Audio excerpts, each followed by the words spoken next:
Well, hello, crafters. I'm back with another video today, and that's because Spellbinders just released their collections. Now, if you are a VIP member, meaning you are a club subscriber, you probably already have access to these, but for those of you who aren't, everything is available to you. So, if you know me, you know that I love all of Yana's collections, and this one is no different. So, I'm showcasing the Amaryllis Christmas Collection by Yana Smakula today. And this one is super gorgeous.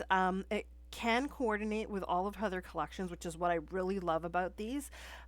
This one is the Amaryllis. It's meant for Christmas. You also get a plate. So there's also a BetterPress plate, which is a large poinsettia background.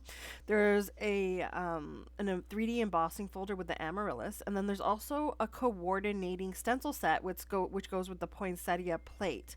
On top of that, there are some sentiments which are beautiful. I love the scripty font on them. And then there's also a die set which has like a large amaryllis bouquet, a bud, and then a couple leaves that you could use for your designs. Now, here are two backgrounds of the cards that I'm going to be making. I already have them done here. I will get into how I put this together in a minute. But I just wanted to show you that I am using watercolor cardstock with this. It keeps the texture, meaning that when I do use the BetterPress plates with this, you're still going to get that beautiful letterpress indentation and still get that textile feeling from the backgrounds. Okay, so let's get into the artistic part of this card, which is the background, which I found very therapeutic to make. I'm not using watercolors. I'm actually using Zig Clean real brush markers here. So I'm grabbing some different colors. I've got some slate gray, which is the first color I put down, some blue gray, which is the second color. This color here I'm putting down is cornflower blue. I'm putting a lot of it in one section, like on the bottom there, and then a little bit on the top right corner. I'm adding a bit of blue here. Now, I had shown you the violet. I didn't end up adding the violet. I left that for the second card. And I'm just building up the color. And you'll notice that I'm keeping the lighter colors along the edge and the darkest colors towards the center. Now I'm going to grab my Spellbinders water brush, which I've charged up with a bunch of water, and all I'm going to do is squeeze and blend these colors out. I really want this to look like I didn't even use the markers, and to be honest with you, it does look like that. The panel, I totally forgot I used the markers when I came to record my voiceover here. But yeah, you don't need to have like a watercolor palette. Anything will do here that is somewhat watercolor or like water brush markers, anything that you have like that.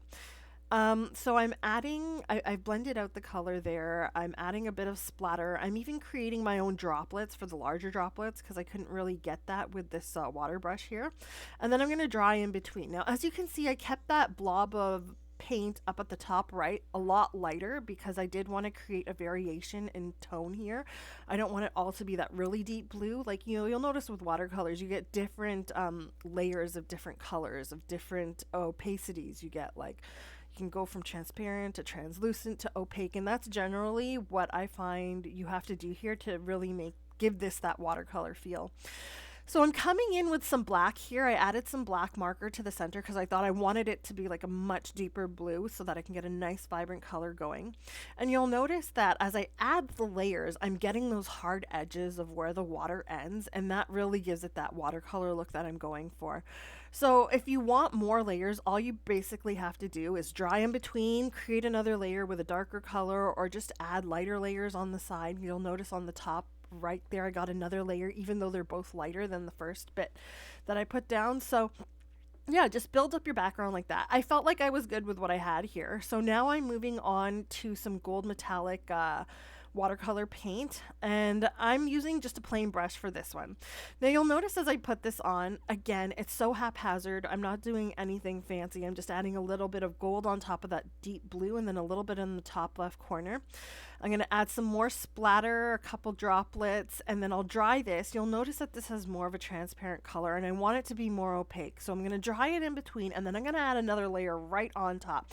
With the gold, I don't really care too much of getting that watercolored edge look to have like a transparent layer or the translucent layer behind and then an opaque on top like I did with the blue. Because it is metallic, I'm not too worried about that. I just really want the metallic nature, the shimmer in that watercolor paint to show through, which is why I'm making a second layer on here. And you'll notice I won't use as much water. I didn't add any extra water because I want this to be more opaque. So that's generally how you get these colors in watercoloring. The more opaque you want it, the less water you add, and the more layers. So I did the same thing for the purple background with the violet and different purple colors with the Zig Clean markers. And now I'm just going to move on to start assembling and doing some die cutting. So I've used the Spellbinders. I think this is the actual like yellow gold glitter cardstock, and I've cut out the amaryllis and the bud. So you've got the bouquet and then you've got the bud. And what I'm going to do here is pop out all of like the little leafy bits there.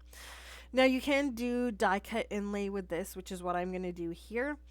You'll notice with the Spellbinders glitter cardstock, there is like a plasticky layer on the back, which I kind of like, because if you cut this and you want to keep those pieces together, it stays together. And if you want to take it apart, all you really have to do is kind of peel off that plasticky layer, and then all of the inner bits kind of come out easier as well.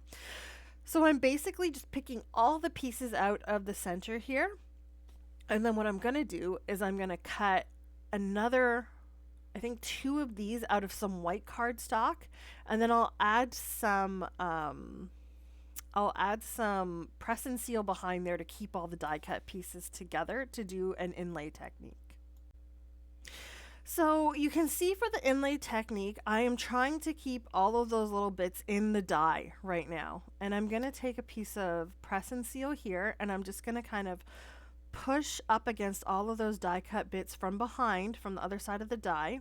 Make sure it's kind of stuck onto the press and seal. And then I'm going to remove the die. And as I do this, I'm going to poke through the little holes on the die so that the paper is released from the die and still sticks to the press and seal. So you can kind of keep that image together. And the reason why I'm doing this, I mean, I just found it easier to do it this way. There's probably a whole slew of ways that you could do this. This is what worked for me. And after I've got everything kind of on my press and seal, then I'll color it in, and then I'll do the inlay portion of this technique. So I'll go ahead and continue to do this. While I am doing that, I just wanted to alert you to a sale that's going on in the Spellbinder store right now. It is the BetterPress and foil sale. There's a whole bunch of BetterPress plates and foil plates, old and new, that are on sale that you might want to get your hands on. And you know, Christmas is coming up. There are a ton of Christmas products in there if you're looking for that. The two that I really the ones that I recommend the most are the ones with the sentiments, because those are timeless. You can use them year round. And also the larger plates, because if you're someone who wants to mass produce, or you don't want to take too much time making cards, the larger plates are gorgeous, especially the BetterPress plates, which have the nice scripty font that says the hello and the thank you and the Merry Christmas. Those are great for mass productions, and it takes up a large portion of your cards, so you don't have to do too much work. So do make sure to check that out. I'm going to have a link in the description down below, and if you are watching this video after October 13th, which is the end of that sale, I'll also have a link down below for the most recent sale that you can check out as well. So now you can see that I've started coloring in my die cut image. The larger bouquet here, I'm using a bunch of purples, and to be 100% clear, I'm using these are Altenew. These are the Altenew artist markers. You could use Copics, whatever you have on hand. All I did was I tried to match up the purples to the purples that I used on my card base for that watercolor effect. So I've got some hydrangea, ultraviolet, and andromeda, which I'm using here. And I'm basically just doing some flicking. I usually do like the flicking with my flowers. I like to do the darkest color from the center coming outwards, the medium color, and then the lightest to kind of blend everything out. It looks like a bit of a hot mess on here, and that's why I wanted to keep everything kind of intact and do the coloring on the white, as opposed to, say, inlaying everything and then coloring it in, because I didn't want to get any marker on that glitter outline, right? So I have done videos where I have inlaid it and colored it, and that was because I was using a shiny metallic outline, metallic cardstock, so I could easily just kind of use a colorless blender to kind of clean that off. But because I'm using the glitter cardstock, I didn't want to harm the nibs of my markers, and on top of that, this way I can easily just discard the outline here and not worry about it.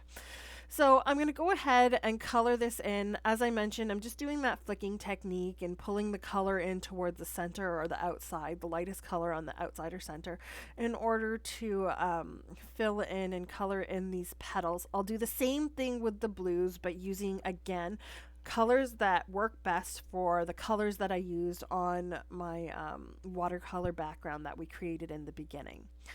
So yeah, nothing too fancy, just a little bit of coloring. We'll move on here.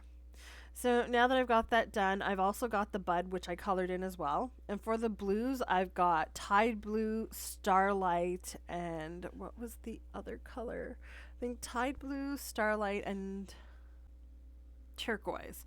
So those are the three colors that I'm using for the blue here. I think I actually switched out the turquoise for another color in the end because it had a little bit too much of like an aqua color to it. I wanted it more of that like royal blue color. So I think I switched it to like icy water or something like that in like the more muted kind of blue colors in the end so that it would match better with my background. So although I don't know, maybe I keep it the same here. Anyways, so yeah, it's Starlight, Tide Blue, and Turquoise. So the Starlight's the darkest color, Tide Blue is in between, and Turquoise the lightest. If you feel like that, and I did kind of feel when I put it together on the card base on the watercolor background that the turquoise was a little bit too like greeny blue. Just go with a more blue color so everything matches up a little better. Yeah, you see here, I think I grabbed a different color here and I started coloring in with that one because I felt like that turquoise was a bit too greeny. So moving on. Now, here is the inlay portion of the card, but before we do that, actually, I'm going to go ahead and do my letter pressing. So I've got my sentiments here, and I'm picking which ones I want to use. For the purple one, you can see I've kind of placed those glitter outlines where I kind of want those flowers to go. I've got Joy to the World on the purple one, and then I think I choose It's the Most Wonderful Time of the Year for this blue one. Now, for the letterpress technique, you can use whatever color of ink that you want.